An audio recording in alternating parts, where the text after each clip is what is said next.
Alam nyo ba, napakarami mong pwedeng gawin para manatili sa iyo ang isang lalaki. Pero alam mo ba na kahit itong iilan na gawin mo sa lalaki, sapat na ito para manatili sa iyo. Hello guys! So, ang topic natin for today, itong iilang gawin mo sa lalaki ay sapat na para manatili sa iyo. So, kung interesado kang malaman ang mga ito, panoorin mo ang video na ito. So, without further ado,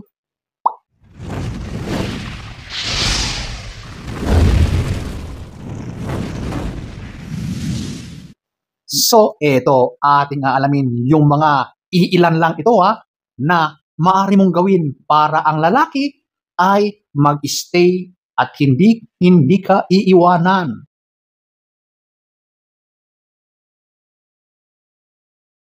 So, at number 1, ito, yung love or yung pagmamahal mo. Oh, alam nyo, ang mga lalaki, wala namang ibang hinahangad yan, kundi ang pagmamahal mo. Kaya nga kayo ay naging mag-partner, mag-asawa ng dahil sa love. Siguro naman ay walang pilitan na nangyari. Nagmahalan kayo, kaya kayo humantong dyan. So, yan din ang pinanghahawakan ng lalaki na sana sa paglipas ng panahon na pagsasama ninyo ay ganon pa rin kasolido ang pagmamahal mo sa kanya. Ano man yung mga pagsubok, ano man yung mga nagiging balakid sa inyong pagmamahalan bilang mag-partner, ay sana ay nalalampasan ninyo at hindi naaapektuhan or nawawala ang pagmamahal mo sa kanya. Kasi yan lang naman ang gustong malaman ng lalaki, na ang kanyang minamahal na partner ay mahal na mahal rin siya. Kapag talagang ipinapakita mo rin na mahal mo yung partner mong lalaki, sigurado yan na magiging kampante na yan. Mawawala na yung mga agam-agam niya, yung worries niya na hala, baka darating yung panahon na baka mawawala or mafo-fall out of love na itong partner ko. Siyempre, sa isang relasyon, wala namang perfecto, di ba? Nagkakaroon yan ng mga sari-saring mga problema, sari-saring mga challenges na pagdadaanan ninyong dalawa. Pero kahit nandyan lahat yan na dumarating na pagsubok, ay pilit at kinakaya ninyo, di ba? Dahil kayong dalawa ay nagmamahalan, nagtutulungan kayo para malabanan kung ano man yung mga outside forces na maaring sisira or gustong sumira sa samahan ninyo. At yung love, yung pagmamahal mo sa partner mong lalaki, yan ang isa sa nagbibigay sa kanya ng sipag para mas lalong gawin ang mga obligasyon niya sa iyo at sa inyong family, di ba? Kapag alam niya at nararamdaman niya na mahal mo siya, wow, mas nagiging inspirado siya sa mga ginagawa niya sa pang-araw-araw kapag alam niya na yung pagmamahal mo sa kanya ay buong buo. Oh, di ba? Ang sweet. So, ayan po, ang number 1. Number 2, ito, yung loyalty. Oh, isa rin ito sa pinangangambahan ng lalaki at kahit sino man, lalaki, babae, meron niyang mga agam-agam na baka may nangyayaring hindi kanais-nais o baka mayroon ng mga nangyayaring pagtataksil o pagloloko sa isang relasyon. At yan, ang isa sa sobrang kinakatakutan at nangangamba ang lalaki sa mga ganyang mga isipin, ganyang mga bumabagabag sa kanyang isipan, di ba?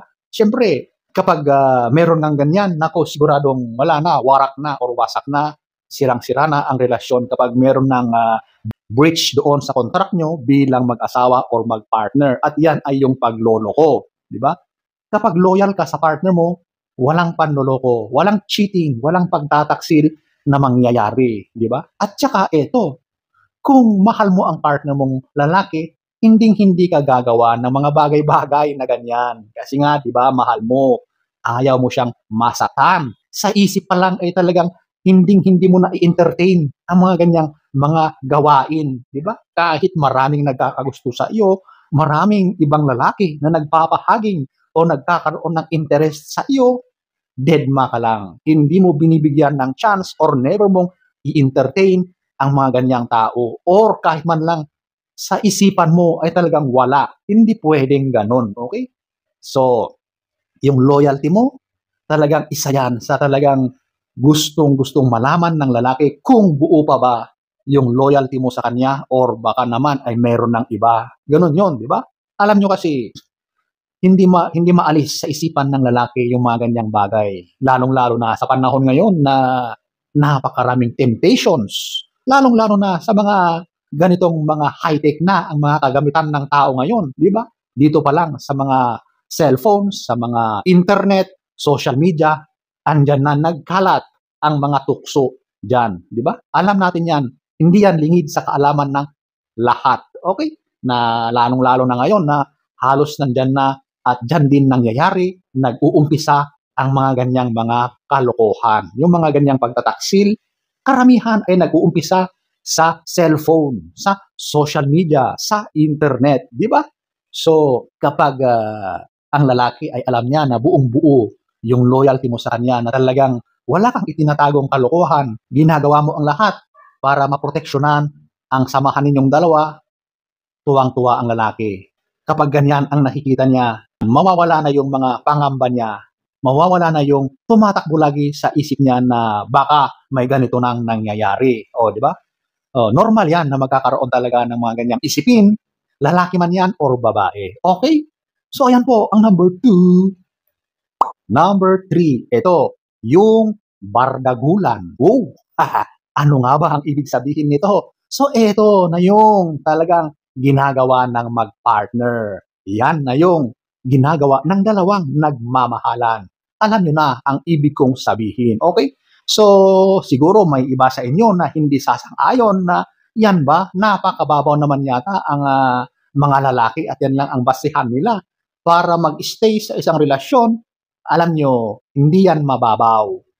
Ang ganyang gawain ay talagang kaakibat at laging nandyan kapag ang dalawang nagmamahalan ay nagsasama na. Yan talaga ang paraan para maipakita nyo, mailabas nyo yung pagmamahal nyo sa partner nyo. At yan sa physical na aspeto ng mga gawain na yan. Di ba? Yung S, yan na yon. Okay? So, yung mga ayaw sa ganun na mababaw sa kanila, yung ganyang bagay, hindi natin sila masisisi kung yan talaga ang sa akala nila ay mababaw. Pero sa karamihan talaga, lalong-lalo na sa mga kalalakihan, napakahalaga itong bardagulan na ito. Okay? Hindi pwedeng mawala yan, lalong-lalo na sa mga lalaki. Di ba?